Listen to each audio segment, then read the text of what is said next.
Broadcasting from the business capital of the world, this is the Podcast Business News Network. Welcome back, everybody. Lots of us are involved in caregiving for people that we love.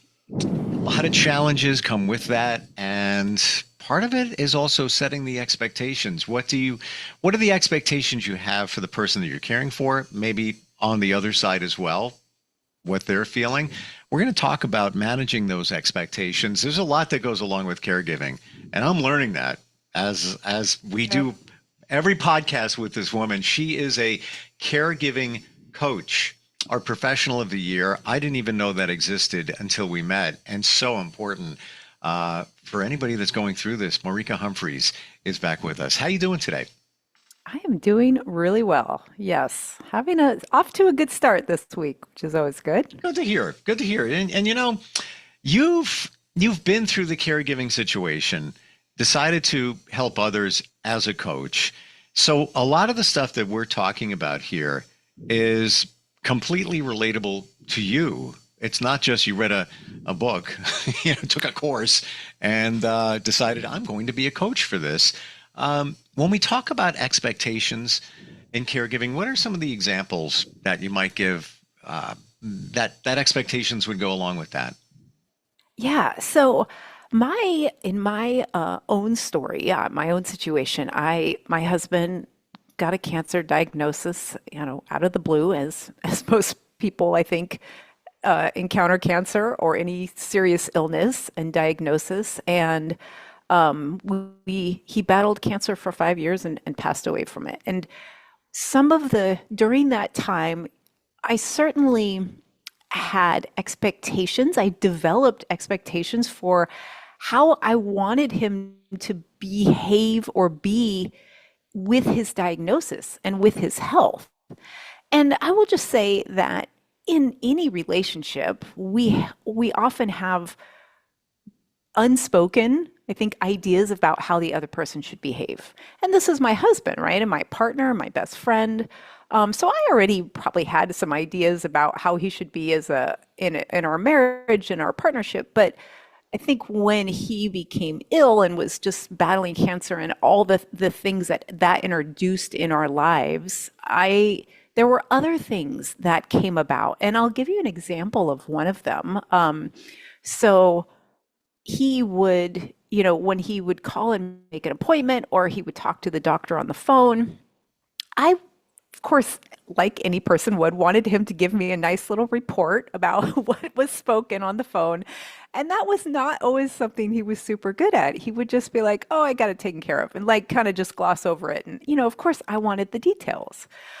Another thing that he would do is, I've talked about this a few times, towards later in his battle with cancer, and kind of as the illness really started to take a toll on him physically, but also emotionally. And he would just lose his temper more frequently than he had in the past. And that always was something I'm like, you shouldn't do that. It's not good for you, to have so much anger bottled up is not good for you, and just to feel so much anger. So those were a couple of examples of ways that I wanted him to behave different around his illness. I wanted him to be more calm and not get angry.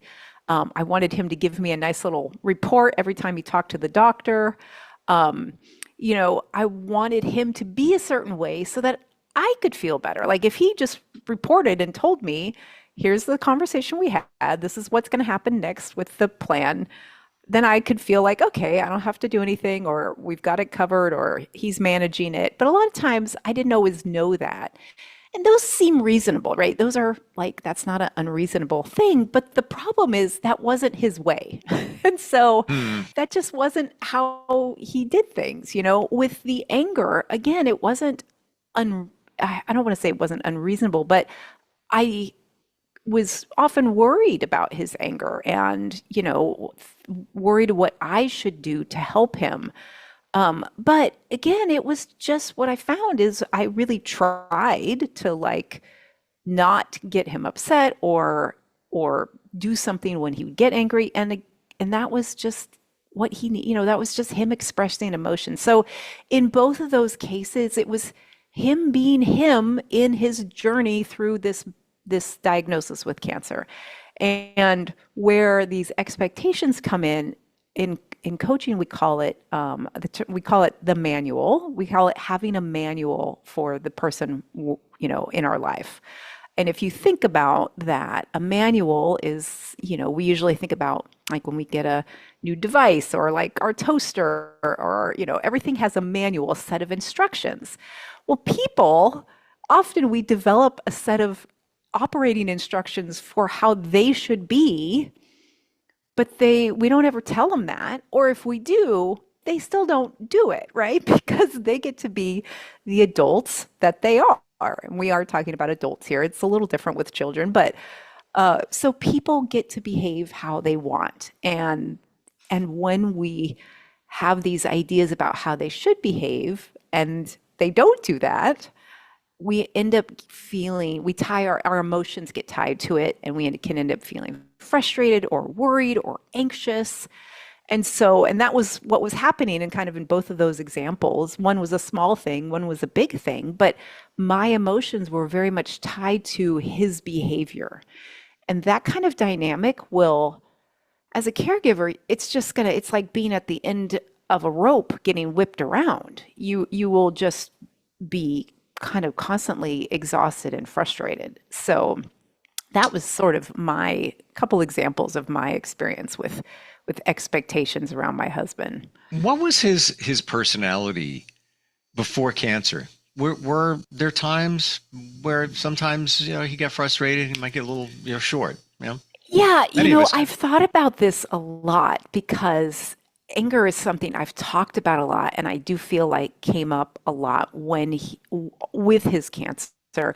And I thought about it, and I don't really remember that being a big issue, prior in our marriage at all. Like I can't even think of hardly any times. So that was something I think that, it never really was an issue or not something that I noticed about him. But as with most serious health issues, I think they do tend to magnify what's already there in a person. And those are strengths and our challenges, right?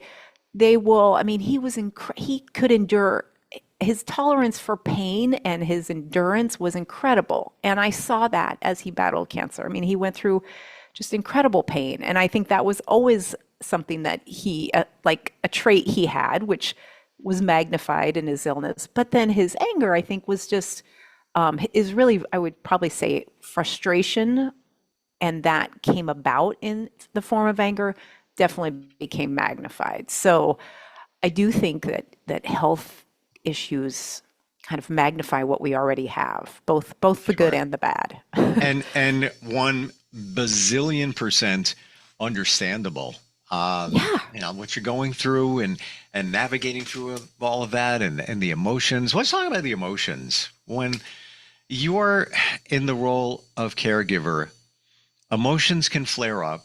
I'm in a men's group, been there for about 4 months, 3 months. I think I mentioned it once before. Yeah. Interesting journey and just seeing, others deal with the same kind of stuff. But one of the things that has come up is remove your emotion. You have to remove your emotion in dealing with situations. Otherwise, it's not going to go well. And some have practiced that in our group and reported back how it went and all of that. Is it kind of the same when it's involved in caregiving? Yeah, I think so. And I would change that a little bit. Like in my advice, I would say, because we can't remove our emotions, right? We Sure. can suppress them, which Yeah. we all get pretty good at. And sometimes that's necessary in certain situations to suppress your emotions, but it will come up one way or the other, right? Usually. So when we're talking about our frustrations we feel around, the person we're caring for not behaving in the way we think they should, or perhaps constantly doing something that drives us bonkers or frustrates us, or causes us to worry. I think that's another big area of caregiving is we see certain behaviors and we're like, that's not good for them, or that's going to make it worse, or, they might fall. They're not steady on their feet. And yet they insist on walking everywhere, Mm. whatever it is. I mean, I think a lot of times it's well-meaning and tying our emotions to it, right? I think a big thing is people do, especially adults, right, get to behave and be and make their own choices. And having autonomy when Mm. you are facing an illness or or some sort of health condition is huge because you lose so much autonomy over your body, over your health, sometimes over your independence. Sometimes it's like, I know for my husband, how that showed up a lot of times was like just being at the doctor's office and constantly being poked and prodded. Any sort of, treatment around cancer or anything like that, you're poked and prodded a lot. Sure. And it's awful, he hated that. So, I don't blame him. I think that's, yeah, Like exactly. after a And while, it's like this, hey, this is getting old. It's getting old. yes. Oh, 100%. And so as the caregiver, I think that is a one way to sort of separate your emotions from their behavior is autonomy is important. And even if they're doing things that, I mean, again, within reason, even may seem risky or not good for them, again, within reason, obviously, it's still their choice. And that's so valid. That is one Mm. way I think we can help to separate ourselves. And the other, I think, way to sort of, divorce, I think separate is probably the best word to use it, our emotions is with love and curiosity. We often jump with that, unspoken manual in our head. You have to identify what you think they should or shouldn't do. Like once you see it, then you're like, oh, I get it. That's what I just assume that, people would say thank you for all the things I'm doing Right. because that's my expectation. Maybe some people don't, or maybe the person you're caring for never will say thank you, and Mm. just separating yourself from that. It's probably not the only reason you're caring for them, right? Sure, it would be nice, but if they're never going to say it and you're going to expect it every single time and every single time you're going to be frustrated, then ultimately you're going to be, that's going to lead to resentment or, maybe you burst out in anger eventually because you lose your patience with them. Separating Mm. that and, kind of recognizing this is not who they're going to be. And can I maybe get curious or have love around why, you know? And sometimes when we just switch to trying to be curious, like what is really going on for them, it can just change how you perceive everything. And maybe even asking that question, like, I notice you never say thank you. You have to really be curious, though. I mean, that's a place you can't do that from a place of like resentment or anger. But even just bringing that sort of thought will help you separate out your own Wow. emotions. Mm. So I see a number of things here that I didn't see until we had this conversation. When somebody is acting a certain way that you're caring for, and they want this or they're going in this direction, it's their choice. And sometimes we feel that, well, I know what's best for you. It's their choice. You can't. It's their life. That's what they want to do. So maybe even medical treatment, you can, the doctor Yeah, said this or this, and you're taking this, but that's their choice. yeah, And removing the emotion to an extent from the situation. And I'm seeing love language comes into play here because some of us, our love language is validation, where somebody, you do something for somebody else and somebody says thank you. And you're like, that's all I needed, just to say thank you. Um, yes, Maybe you're not going to get that when you're caring for somebody, and maybe understandably so. Somebody's going through some pain, medication, and all of that. you kind of like got to let it go, and not wait for the thank you, because you might not get it, and you need to accept that. So it's almost you almost have to reframe the you. I don't mean change, but reframe. Yeah, I do think, as we talked about their choice, right? It doesn't like letting go of your expectations for them and how you think they should behave doesn't mean you don't stop making suggestions or expressing concerns, right? Or or like you mentioned, again, love language, I think it's a great thing to bring in there because sometimes, yeah, hearing those words is really important. But that kind of having a relationship where you can ask someone for that will first require you to stop having the expectations, right? And and what I mean there is like we connect when we are able to be vulnerable with each other. And what happens is when we have those expectations unspoken or even sometimes subconscious and we don't realize it, we can either end up trying to manipulate or sort of control them in order to get them to behave a certain way, or we can step back and go like, I don't care. They can do whatever they want. I think people tend to respond kind of one extreme or the other, and neither builds connection is the point there. So, and to have, I mean, I think absolutely like needing or wanting to hear thank you is a very great thing to ask for. And you still may not ever get it potentially, but if you have a deeper connection with someone, the person you're caring for, you can say, it really is so great when you say thank you, and I'd love it if you, just said thank you more often. But that kind of a conversation will never come about if we're constantly frustrated or trying to sort of control them in order to get them to do certain things, so that all roots stems from having these expectations about how they should behave. So yeah, we do have to adjust ourselves for our own sanity, right? This isn't even ultimately about them, it's about us as the caregiver. I mean, that's always the perspective I have. But a lot of times having empathy for what they are facing helps us to approach it with love and curiosity, or helps us to, again, like drop the emotions. And what I always say is like, you need some place to go with those emotions. In the moment with them is not the place, but that's where a coach or a therapist or a good friend or even a journal to like download your frustrations. You do need somewhere to go with those emotions so that they don't bottle up inside, and that you validate them for yourself. It can be very frustrating. When you say go with those emotions, how do you mean?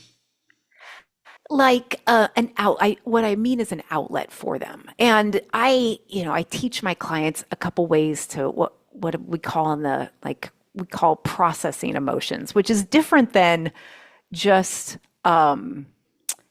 expressing our emotions. So, and anger is like such a good example because we tend to think of like expressing anger with yelling. No, I always say slamming doors. I might have slammed a few doors in my past or thrown things. We express our emotions, but that's an unhelpful way. But you can still actually feel anger and not express it outwardly, not have it affect your behavior. And that is by seeing how it feels in your body. And that's true of all emotions, right? When we're feeling happy and joyful, many people would say, oh, I feel light and excited and airy. Well, they're just describing how that emotion, that energy of that emotion feels in their body. So that is the way you can process an emotion, allow that energy to go through you without any negative consequences. In fact, it's really healthy to do that. There's other ways to do that. Like, any sort of meditation, mindfulness work is similar in the way that you're connecting with yourself, right? And not outwardly, getting Exploding. Yeah, exploding, exactly. Yeah, in my understanding, you got to get rid of it. You can't keep it with you.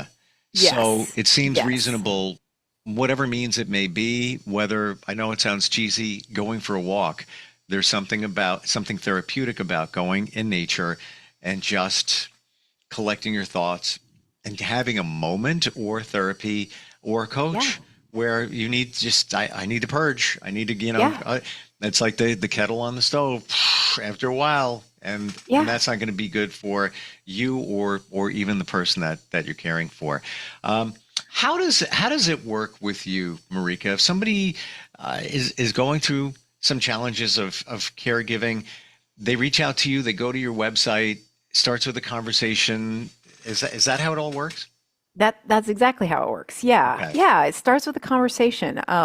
You can get on my calendar and we talk. I usually schedule an hour and I basically ask you what you're struggling with and try to figure out how that struggle, and often it's kind of caregiving is at the root, but it can creep into other areas of our lives. It can creep into our relationships, how we manage our time, how stressed we feel on a daily basis. So how connected we feel to others or to ourselves. So basically, I help you figure out kind of how that struggle is showing up in your life. And then we talk about how coaching helps to address that and work through that.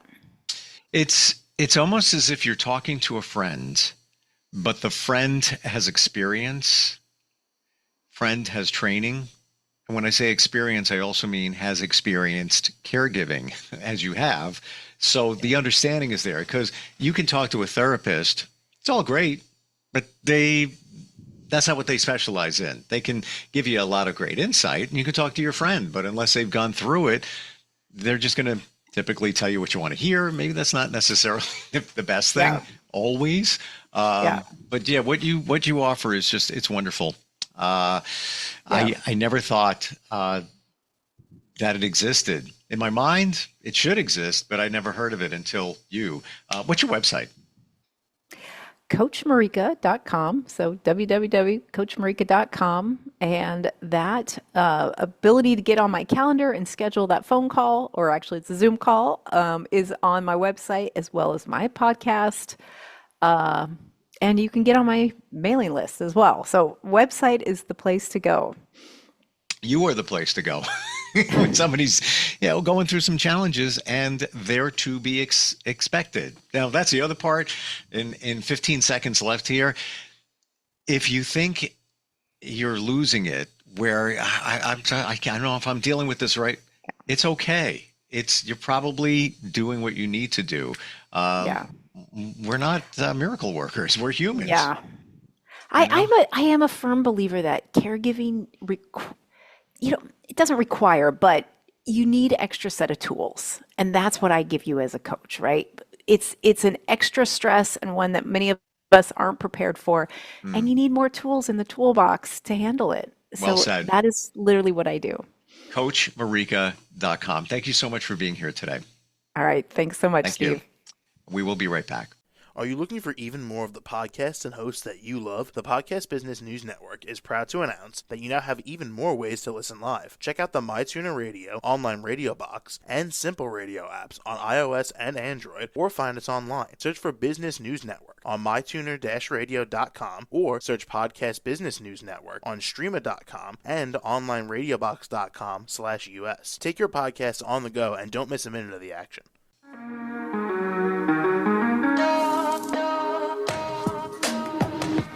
Broadcasting from the business capital of the world, this is the Podcast Business News Network.